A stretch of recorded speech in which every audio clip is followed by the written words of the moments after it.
दोस्तों नमस्कार। बौद्धिक विचार चैनल में आप लोगों का स्वागत है। दोस्तों एक वीडियो हम आपको दिखाने जा रहे हैं।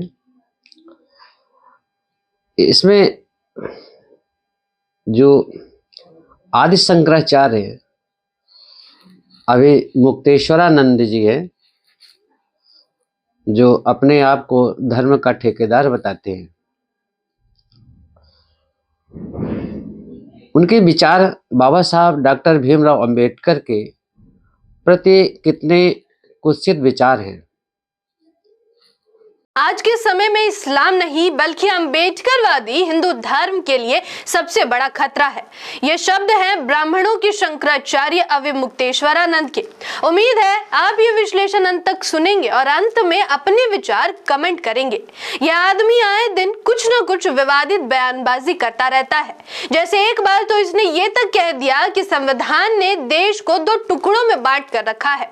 आप खुद वो वीडियो देखिए। संविधान ने देश को 2 टुकड़े में बांट करके रखा है, एक आरक्षित वर्ग, एक अनारक्षित वर्ग। संविधान ने देश को 2 टुकड़े। हिंदू धर्म के ठेकेदार और जो अम्बेडकराइस्ट लोग हैं उनके प्रति घृणित विचारधारा जो इस वीडियो के माध्यम से आपको मिल जाएगी।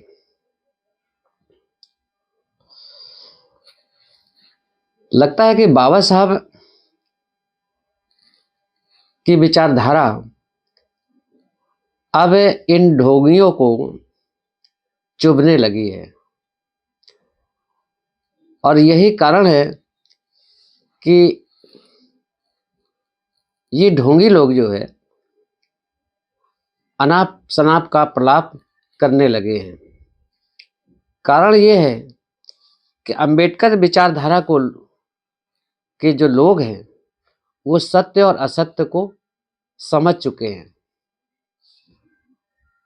और इनके झूठ, अंधविश्वास और पाखंड की बखिया उधेड़ रहे हैं।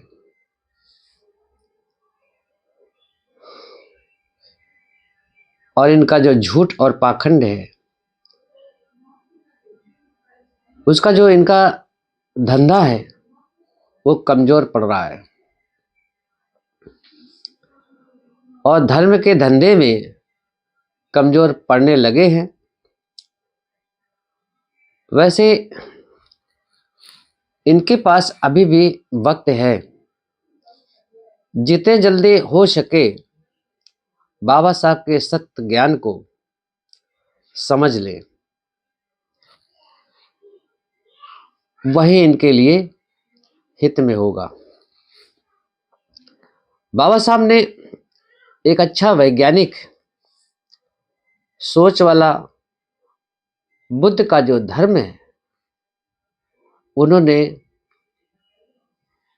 इन अम्बेडकराइस्ट लोगों को दे दिया है। अब ऐसा नहीं है कि SC ST और OBC के लोगों के पास कोई धर्म नहीं है। डॉक्टर अंबेडकर हिंदू धर्म और हिंदू धर्म ग्रंथों को ही दलितों का बहिष्करण का एकमात्र कारण सिद्ध करते हैं। ये बहिष्कृत होने का जो कारण है वो हिंदू धर्म ग्रंथ है, जिनसे ऊंच नीच के विचार आते हैं और उसे ही ये अपने जो बच्चे हैं उनको संस्कार देते रहते हैं। उनको यही ये संस्कार देते रहते हैं जिससे वो आगे इस तरह के विचार उन बच्चों में भी, इनकी जनरेशन पे भी पड़ता है और वो इसी तरह का व्यवहार फिर वो जो शूद्र हैं उनको वो प्रभावित करते रहते हैं ऐसे कुत्सित विचारों से। बाबा साहब जबकि राष्ट्र को सर्वोपरि मानते थे, वो मानते थे कि देश है तो हम लोग हैं, यदि देश नहीं होगा तो हम लोग कहाँ होंगे। जबकि वहीं पर गांधी जी जो राष्ट्रपिता कहलाते हैं, उनकी सोच क्या थी। और इस तरह के कुत्सित सोच वाले गांधी जी को राष्ट्रपिता लोग कहते हैं। वो कहते थे गांधी जी कि हम पहले हिंदू हैं और बाद में भारतवासी हैं। यहाँ पर जो है देशभक्त होने का कोई प्रमाण गांधी जी ने नहीं दिया है, बल्कि वो हिंदू होने का प्रमाण दिया है। अंबेडकर साहब ने अपनी पुस्तक महानायक में कहा था कि मेरे लिए भारतीय महिलाएं और विदेशी महिलाओं में कोई अंतर नहीं है, वो बराबर होती हैं। जबकि गांधी जी गोरी महिलाओं को पसंद करते थे, क्योंकि वे मानते थे कि भारतीय महिलाएं की तरह दबी व संकोची वो गोरी महिलाएं नहीं होती हैं। हिंदू साहित्य में जो भी लिखा गया है वह सब शूद्रों और अंत्यजों में ही उन्हीं के विरोध में लिखा गया है। चाहे कोई भी धर्म ग्रंथ हो, चाहे वेद हो, रामायण हो या कोई श्रुति हो, तो इन सब में, श्रुतियों में और शास्त्रों में जो भी लिखा गया है, जहां भी लिखा गया है, वह शूद्र और अंत्यजों को अपमानित ही किया गया है।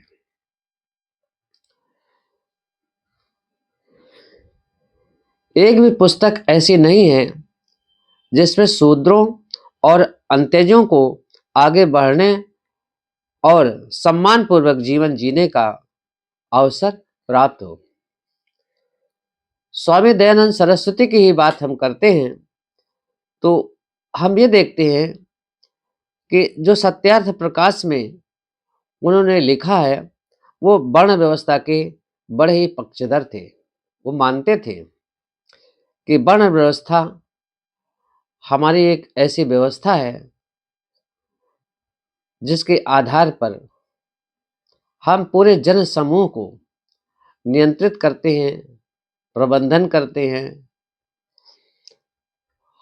और उस वर्ण व्यवस्था के प्रचार हेतु मनु की पैरवी भी करते हैं।